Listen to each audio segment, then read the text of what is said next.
আগের দিনের ভিডিওগুলোতে আমরা দেখলাম যে একটা ম্যাটেরিয়াল পার্টিকেল তারও কিন্তু ওয়েভ নেচার রয়েছে। মানে ম্যাটেরিয়াল পার্টিকেলটার তো পার্টিকেল নেচার রয়েছেই এবং তার সাথে সাথে তারও কিন্তু ওয়েভ নেচার রয়েছে। যেরকম আমরা ইলেকট্রোম্যাগনেটিক রেডিয়েশনের ক্ষেত্রে যেমন দেখি তার একটা ওয়েভ নেচার আছে, তাই তো।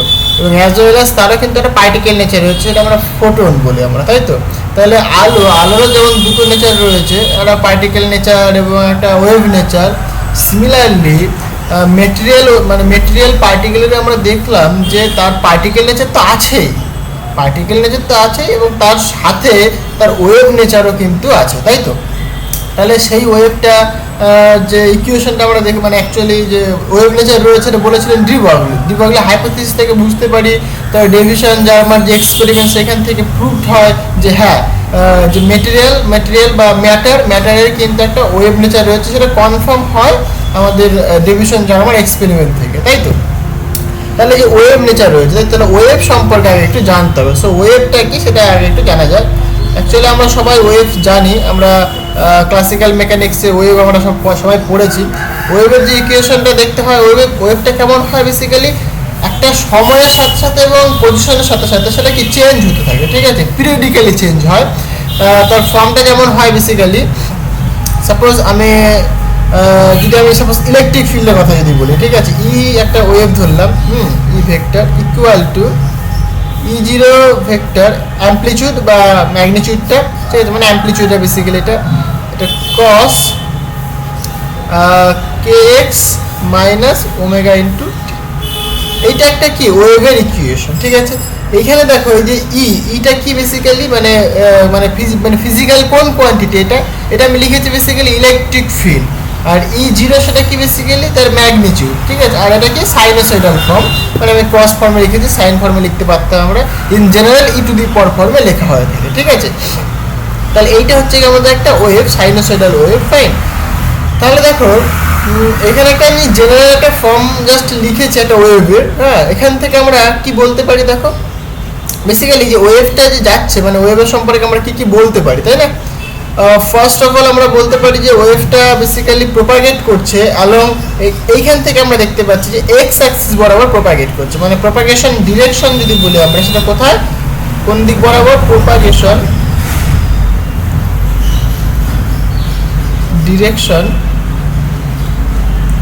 সেটা হচ্ছে গিয়ে তোমার কি অ্যালং এক্স অ্যাক্সিস বরাবর, ঠিক আছে, এক্স ডিরেকশন বরাবর। মানে এই যে আমি এক্সাম্পলটা ধরেছি তার জন্য এই অ্যাক্সিস বলা যাচ্ছে। এখানে যে কেটা বলছি, কেটাকে বলা হয় থাকে প্রোপাগেশন কনস্ট্যান্ট। কেটাকে কি বলি আমরা বেসিক্যালি প্রোপাগেশন কনস্ট্যান্ট, ঠিক আছে, কনস্ট্যান্ট। এবং এইখান থেকে মানে এই যে প্রোপাগেশন কনস্ট্যান্টের সাথে কিন্তু আমাদের ওয়েভলেন্থ, মানে যে ওয়েভটা রয়েছে তার ওয়েভলেন্থের রিলেশন রয়েছে, সেটা কেমন হয় বেসিক্যালি ল্যামডা ইকুয়াল টু এই 2 বাই কে প্রোপাগেশন কনস্ট্যান্ট, ঠিক আছে। এইটা হচ্ছে কি তোমার ওয়েভলেন্থ আমরা বের করতে পারি এই প্রোপাগেশন কনস্ট্যান্ট থেকে। ইন জেনারেল এই প্রোপাগেশন মানে যে কনস্ট্যান্টটা, এটা যদি সাপোজ ভেক্টর ফর্মে লিখি, তাহলে আমরা এরকম লিখতে পারি যে প্রোপাগেশন ভেক্টর, মানে সেটা কেমন হয় বেসিক্যালি প্রোপাগেশন ভেক্টর এটা ইকুয়াল টু কি হবে 2 বাই ল্যামডা। এটা একটা ভেক্টর কোয়ান্টিটি দিতে হবে, এখানে ডিরেকশনটা দেখাতে হবে, ডিরেকশনটা কোন দিক বরাবর হবে, যে ওয়েভটা যে দিক বরাবর যাচ্ছে প্রোপাগেশন ভেক্টরটা তো সেদিক বরাবর যাবে। মানে এইখানে এই অনুসারে যদি দেখতে পাচ্ছি মানে কি এক্স অ্যাক্সিস বরাবর, তাই না। মানে ইন জেনারেল সাপোজ বলছি সাপোজ ই ক্যাপ, এটা কি বেসিক্যালি এটা কি রিপ্রেজেন্ট করছে, এটা unit vector along the direction of the wave, clear. আচ্ছা, তাহলে এই যে কে ভেক্টর এটাকে আমরা বলতে পারি এখানে কি প্রোপাগেশন ভেক্টর, কি বলে এটাকে আমরা প্রোপাগেশন ভেক্টর, হ্যাঁ। অনেক সময় এটাকে বলা হয়ে থাকে wave vector, propagation vector or wave vector, হলো এই নামেও কিন্তু এটা পরিচিত, ক্লিয়ার। আচ্ছা, এখানে যে ওমেগাটা কি অ্যাঙ্গুলার ফ্রিকোয়েন্সি, ওমেগাটা কি বেসিক্যালি অ্যাঙ্গুলার ফ্রিকোয়েন্সি, হ্যাঁ। তাহলে আমরা এখানে বলতে পারি না বেসিক্যালি ওমেগা হচ্ছে গিয়ে অ্যাঙ্গুলার ফ্রিকোয়েন্সি, ওকে। তাহলে অ্যাঙ্গুলার ফ্রিকোয়েন্সি থেকে আমরা নর্মাল যে ফ্রিকোয়েন্সি সেটা বের করতে পারি আমরা, এই তো অ্যাঙ্গুলার ফ্রিকোয়েন্সি। তাহলে এই অ্যাঙ্গুলার ফ্রিকোয়েন্সির সাথে নর্মাল যে ফ্রিকোয়েন্সি তার একটা রিলেশন আছে, এটা কত omega equal to 2 pi into nu. Nu হচ্ছে কি ন্যাচারাল ফ্রিকোয়েন্সি। তাহলে ন্যাচারাল ফ্রিকোয়েন্সি এখান থেকে আমরা ক্যালকুলেট করতে পারি, সেটা কত হয় nu equal to 2 pi by omega. Clear? তাহলে এটা আমরা কিন্তু ন্যাচারাল ফ্রিকোয়েন্সি পাই। তাহলে এখান থেকে আমরা টাইম পিরিয়ড বের করতে পারি যে ন্যাচারাল ফ্রিকোয়েন্সির সাথে টাইম পিরিয়ডের রিলেশন কি বেসিক্যালি 1/t। তাহলে এখান থেকে আমরা কিন্তু টাইম পিরিয়ডও আমরা ক্যালকুলেট করতে পারবো। হলো? আচ্ছা, এইখানে দেখো এখানে বেসিক্যালি যে কে আর যে ওমেগা, এখান থেকে আমরা বেসিক্যালি এই যে ওয়েভটার যে ভেলোসিটি সেটাও কিন্তু বের করতে পারি। আচ্ছা, আরেকটা কথা এখানে বলি, দেখো এই যে ওয়েভ ইকুয়েশন এখান থেকে কিন্তু আমরা একটা শুধুমাত্র ওয়েভ লেন্থের কিন্তু একটা পার্টিকুলার ভ্যালু পাচ্ছি আমরা, তাই না? তাহলে আমরা বলতে পারি না যে এই যে ওয়েভ ইকুয়েশনটা এটা কি বেসিক্যালি একটা মনোক্রোম্যাটিক ওয়েভের ক্ষেত্রে, এখান থেকে আমরা বলতে পারি আমরা তাহলে এটা কি বেসিক্যালি একটা মনোক্রোম্যাটিক ওয়েভ। ক্লিয়ার? এটা একটা আমাদের কিন্তু একটা অবশ্যই মনোক্রোম্যাটিক ওয়েভ, কারণ কি ওয়েভ লেন্থে কিন্তু একটা ভ্যালুই রয়েছে, তাহলে একটা মনোক্রোম্যাটিক ওয়েভ। হ্যাঁ, ক্রোম্যাটিক ওয়েভ, যেহেতু ওয়েভ লেন্থে একটা ভ্যালু পাচ্ছি তাই এটা মনোক্রোম্যাটিক ওয়েভ। এবং এর যদি আমরা মানে ভেলোসিটি দেখি, তাহলে ভেলোসিটি কেমন হয় বেসিক্যালি? ভেলোসিটি হয়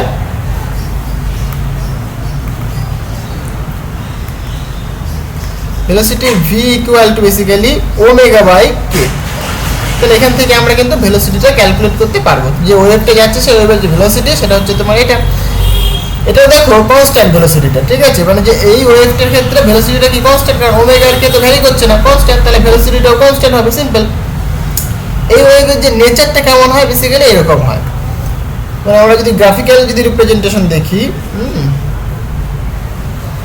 সাপোজ এদিক বরাবর আমি এক্স নিলাম, যদি আমি এক্স অ্যাক্সিস বরাবর যদি আমি এক্স নিই, তখন দুটো জিনিস ভ্যারি করছে, একটা এক্স একটা টি, তাই না? তাহলে আমি কি করলাম, প্রথমে টিটাকে ফিক্সড রাখলাম, তাহলে এখানে টিটাকে ফিক্সড রেখে আমি এক্সটাকে ভ্যারি করালাম, ঠিক আছে? টাইমটাকে কি করলাম, এখানে ফিক্সড করলাম, টাইমটাকে ফিক্সড করে টিটাকে মানে এক্সটাকে ভ্যারি করাচ্ছে, তাহলে কেমন দেখতে হয় বেসিক্যালি এরকম হয়, যেহেতু কস তাহলে এরকম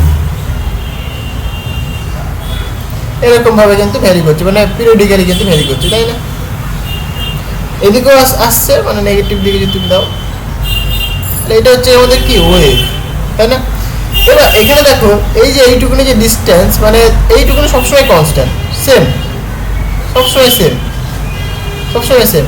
তাহলে এই এই যে দুটো যে মানে তরঙ্গ শীর্ষ, হ্যাঁ, এই দুটোর মধ্যে ডিস্টেন্স, এটাকে বলে আমরা কি ওয়েভ লেন্থ। এটা কি সবসময় দেখো ফিক্সড কনস্ট্যান্ট, যেহেতু অ্যালং এক্স অ্যাক্সিস বরাবর মানে এইদিকে এক্স ভ্যারি করছে, এটা আমাদের ইলেকট্রিক ফিল্ড। তাহলে এইটা হচ্ছে তোমার কি ওয়েভের নেচারটা, ঠিক আছে? একই রকমভাবে কিন্তু এই গ্যাপটা আমরা এরকমও করতে পারি যে টিটাকে ফিক্স না রেখে সাপোজ আমরা যদি বলি পজিশনটা ফিক্স থাকবে, তাহলে একই রকম দেখতে হবে। মানে তাহলে আমি এইদিকে ভ্যারি করবো কাকে, টাইমকে, এইদিকে আমার থাকবে ইলেকট্রিক ফিল্ড। ওকে, তাহলে এখানে কে ভ্যারি করবে দেখো এরকম, মানে ভ্যারিয়েশনটা ঠিক সিমিলার হবে, একদম এরকম সিমিলার হবে। এখানে কে ফিক্স থাকবে, এখানে এখানে ফিক্স থাকবে তোমার এক্স, এক্সটাকে আমি এখানে ফিক্সড করে দিয়েছি, তারপরে তো টিটা ভ্যারি করছে। তাহলে এইবার দেখো এই যে দুজনের মধ্যে ডিস্টেন্স, এটা কি দেবে, এটা আমাদের বেসিক্যালি এটা কনস্ট্যান্ট, বারবার কিন্তু দেখো একই জিনিস কি রিপিটেশন হচ্ছে। হ্যাঁ, এখান থেকে এইটুকুনি আসলাম, আবার এখান থেকে এইটুকুনি, মানে বারবার রিপিটেশন হচ্ছে। তাহলে এই ভ্যালুটা কি টাইম পিরিয়ড, এটা আমাদের কি টাইম পিরিয়ড, ঠিক আছে? কারণ এক্স অ্যাক্সিস বরাবর টাইম দিয়েছি, তাহলে টাইম পিরিয়ড হবে এটা। তাহলে এইরকম গ্রাফ হয়।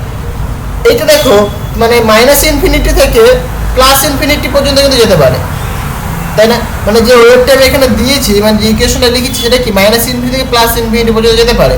কিন্তু ন্যাচারালি ভাবো আমাদের যে বাড়িতে বাল্ব জ্বলছে, বাল্ব থেকে তো ইলেকট্রোম্যাগনেটিক রেডিয়েশন আসছে, তাহলে তার কি মানে ভ্যারিয়েশনটা কি মাইনাস ইনফিনিটি থেকে প্লাস ইনফিনিটি হয় না, কিছু দূর পর্যন্ত আলো যায়, তারপর তার ইন্টেন্সিটি থাকে না। তাহলে ইন জেনারেল মানে যে ওয়েভটা আমরা পাই বেসিক্যালি, সেটা কিন্তু এই ওয়েভ পাই না আমরা। আমরা কি ওয়েভ পাই না, আমরা ওয়েভ পাই না বেসিক্যালি। আমরা যে ওয়েভটা পাই সেটা কেমন পাই, এইরকম পাই।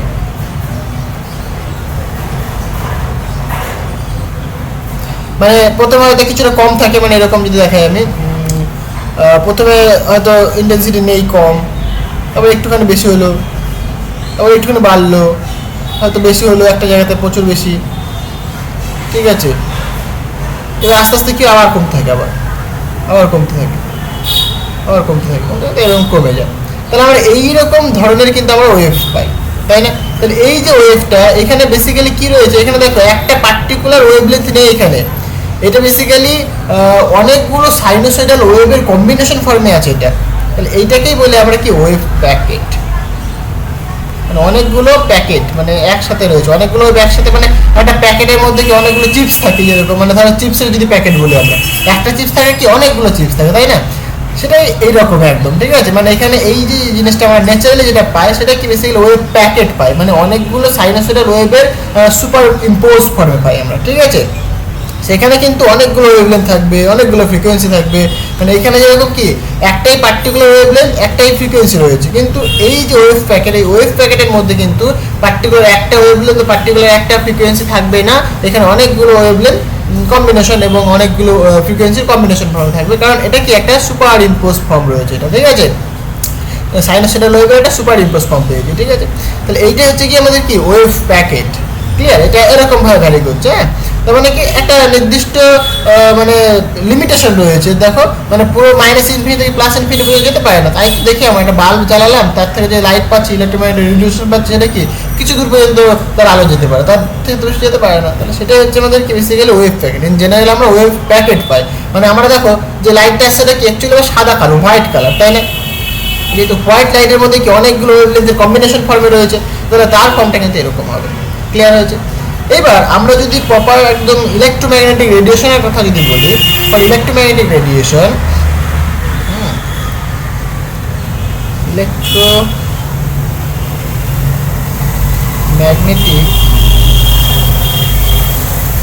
রেডিয়েশন, তাহলে আমরা দেখলাম যে রেডিয়েশনে কি রয়েছে, ডুয়েল নেচার রয়েছে, মানে ওয়েভ নেচার রয়েছে as well as particle nature আছে, তাই তো।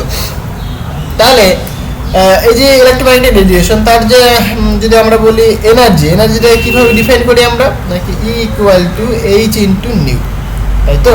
এইটাকে একটুখানি কায়দা করা যায়, কী করবো আমরা, দেখো ওপর নিচে 2π দিয়ে মাল্টিপ্লাই করে দেবো, তাহলে H/2π ইন্টু 2π ইন্টু নিউ, তাই তো, নিউ রয়েছে। তাহলে এই যে H/2π, এই H/2π-কে আমরা নতুন একটা নাম দেবো, সেটা কি বেসিক্যালি সেটা হচ্ছে কি তোমার H, এটাকে বলি ক্রস, মানে H দিয়ে কেটে দেবো, হ্যাঁ। এটাকে আমরা কীভাবে পড়বো, H ক্রস বা H কাট, তাহলে H ক্রস আর 2π ইন্টু নিউ, এটাকে বলি আমরা ওমেগা, তাই তো। তাহলে এনার্জির ফর্মটা কেমন পেলাম আমরা, দেখো যে ওমেগা মানে ফ্রিকোয়েন্সি, অ্যাঙ্গুলার ফ্রিকোয়েন্সি টার্মসে কিন্তু আমরা লিখতে পারি, তাই না।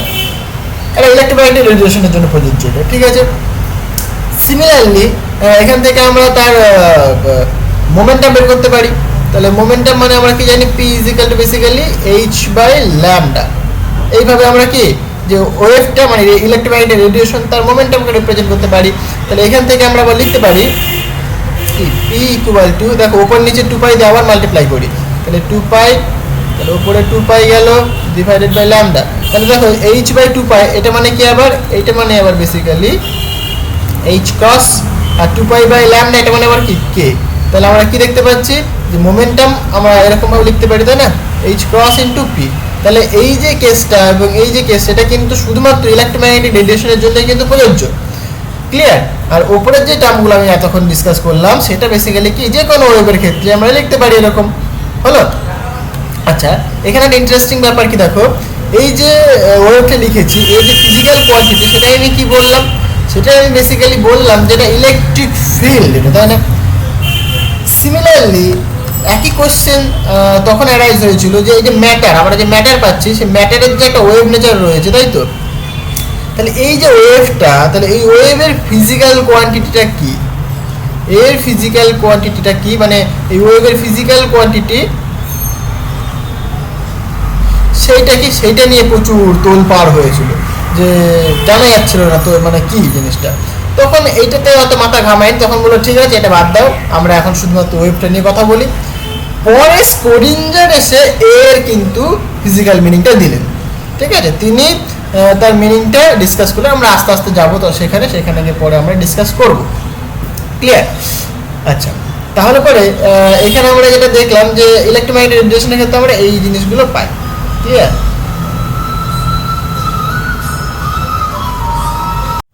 তাহলে জিনিসটা আমরা বুঝতে পারলাম। এবার এখান থেকে আমরা এই যে জাস্ট সিম্পল যে সিঙ্গেল যে ওয়েভটা দেখলাম, মানে একটা ম্যাটার ওয়েভের ক্ষেত্রে যদি বলি যে সিঙ্গেল যে ওয়েভটা, এর ক্ষেত্রে যে ভেলোসিটি সেটাকে বলি আমরা সাধারণত phase velocity. So phase velocity basically কি, আমরা যদি ফেজ ভেলোসিটি লিখি, সো ফেজ ভেলোসিটি মানে যে ওয়েভটা যে ভেলোসিটি নিয়ে মুভ করছে বেসিক্যালি, এটা যে ওয়েভটা মানে একটা সিঙ্গেল ওয়েভটা যে ভেলোসিটি নিয়ে যে মুভ করছে, এই সিঙ্গেল ওয়েভটা যে ভেলোসিটি নিয়ে মুভ করছে সেটাই কি তার ফেজ ভেলোসিটি, ঠিক আছে? মানে তার ফেজটা কেমন ভেলোসিটি নিয়ে মুভ করছে সেটা বেসিক্যালি আমরা ভিপি ইকুয়াল টু বলি যে ওমেগা বাই কে। ক্লিয়ার? এটা হচ্ছে আমাদের কি ফেজ ভেলোসিটি। ওকে, সিমিলারলি তাহলে গ্রুপ ভেলোসিটি কেমন হয় বেসিক্যালি? আমরা যদি গ্রুপ ভেলোসিটির কথা যদি বলি, গ্রুপ ভেলোসিটি এই যে তুমি দেখতেই পেলে একটা ওয়েভ প্যাকেটের কনসেপ্ট, তাই না? তাহলে ওয়েভ প্যাকেট মানে এখানে অনেকগুলো ওয়েভের কম্বিনেশন ফর্মে রয়েছে, তাহলে তার ফলে এই ওয়েভটা যে ভেলোসিটি নিয়ে মুভ করছে, আমি যদি এখানে এনভেলপটা দেখাই, দেখো এখানে এই এনভেলপটা কেমন হবে, এইরকম এনভেলপটা, তাই না? এইরকম এরকম না তার এনভেলপটা এরকম হচ্ছে, পরবর্তী সময় হচ্ছে আবার একটা এরকম হবে, আর একটা এরকম হবে। তাহলে এ কিন্তু মুভ করছে, মানে এইখানে দেখো, এইখানে যদি আমি পুরো ডিটেলসটা বলি, তাহলে এইটা হচ্ছে তোমার গ্রুপ ওয়েভ, তাই না? মানে গ্রুপ ভেলোসিটি এটা, ঠিক আছে? আর এইটা হচ্ছে তোমার ফেজ ভেলোসিটি, ঠিক আছে? এই যে একটা মানে এখানে যে এক একটা যে সিঙ্গেল যে ওয়েভ তাদের যে ভেলোসিটি কি ফেজ ভেলোসিটি, তাহলে এটা এখানে এর যে ভেলোসিটি সেটা কি হবে? Group velocity. Clear? Group velocity. আর এইখানে এক একটা যে সিঙ্গেল যে ওয়েভ তার যে ভেলোসিটি সেটা কি হবে? Phase velocity. কনসেপ্টটা ক্লিয়ার হলো? আচ্ছা, তাহলে গ্রুপ ভেলোসিটি কেমন হবে? দেখো, গ্রুপ ভেলোসিটি মানে সেখানে কি অনেকগুলো ওয়েভের সুপার ইম্পোজ ফর্মে রয়েছে, তাই তো? মানে এবার তুমি যদি ধরো দুটো ওয়েভ নাও, দুটো ওয়েভ সুপার ইম্পোজ করলে একটা রেজাল্টেন্ট তুমি ওয়েভ পাবে। সেখানে তুমি দেখতে পাবে যে ওয়েভের যে ফর্মটা হবে, মানে এরকম যদি সাপোজ ওয়াই হয়, y is equal to suppose a suppose cos, এখানে এরকম পাবে delta k by 2 into x minus delta omega by 2 into t, এইরকম একটা ফর্ম পাবে। এই ডেল্টা কে মানে কি? ডিফারেন্স, যে দুটো ওয়েভ তাদের যে ডিফারেন্সটা সেটা রিপ্রেজেন্ট করে। আর ডেল্টা ওমেগাটা কি? যে দুটো ওয়েভের যে ফ্রিকোয়েন্সি ডিফারেন্স সেটা রিপ্রেজেন্ট করে। তাহলে এদের যে রেশিও সেটাই কি? Basically group velocity. তো সেটাই বেসিক্যালি দেয়, মানে আমি যদি ডেল্টাকে যদি ডি ফর্মে লিখি, তাহলে ডি ওমেগা বাই ডি কে। তাহলে এইটাই হচ্ছে আমাদের কি গ্রুপ ভেলোসিটির ডেফিনেশন। মানে এটা কি করে আসলো ব্যাপারটা বুঝতে পারলে? মানে ধরো আমি একটা y1 নিলাম, একটা ওয়েভ, একটা y2 ওয়েভ নিলাম, এটা হচ্ছে তোমার সুপার ইম্পোজ করলাম, মানে y1 একটা ওয়েভ নিয়েছি, তার যে একটা ফ্রিকোয়েন্সি রয়েছে, তার একটা ওয়েভ ভেক্টর একটা রয়েছে, ঠিক আছে? y2 নিয়েছি, তার একটা আলাদা ফ্রিকোয়েন্সি, তার আলাদা প্রোপাগেশন ভেক্টর রয়েছে, তাদের সুপার ইম্পোজ করলাম, করার পরে আমি এইরকম ফর্ম পেলাম। তাহলে এখানে ডেল্টা কে হচ্ছে তোমার ডিফারেন্সটা কি? ওয়েভ ভেক্টরের ডিফারেন্স। হ্যাঁ, মানে এরকম যদি বলি আমরা, suppose delta K equal to বলতে পারি আমরা কি suppose k2 minus k1, delta omega মানে কি? বেসিক্যালি ওমেগা 2 মাইনাস ওমেগা 1, মানে এইরকম একটা জেনারেল আমরা ফর্ম পাই, তাই তো? এইটা হচ্ছে তোমার কি গ্রুপ ভেলোসিটি। হ্যাঁ, তো আজকে এই পর্যন্তই থাক। এই ফেজ ভেলোসিটি, গ্রুপ ভেলোসিটি খুব ইম্পর্টেন্ট। ক্লিয়ার? এই নেক্সট দিন আমরা এদের মধ্যে কেমন রিলেশন সেগুলো দেখবো, ঠিক আছে? এবং কোনটা পসিবল নয়, নন রিলেটিভিস্টিক ওয়েতে কেমন হবে, রিলেটিভিস্টিক ওয়েতে কেমন হবে, সেগুলো নিয়ে আমরা ডিসকাস করবো। তো আজকে এই পর্যন্তই থাক। Thank you.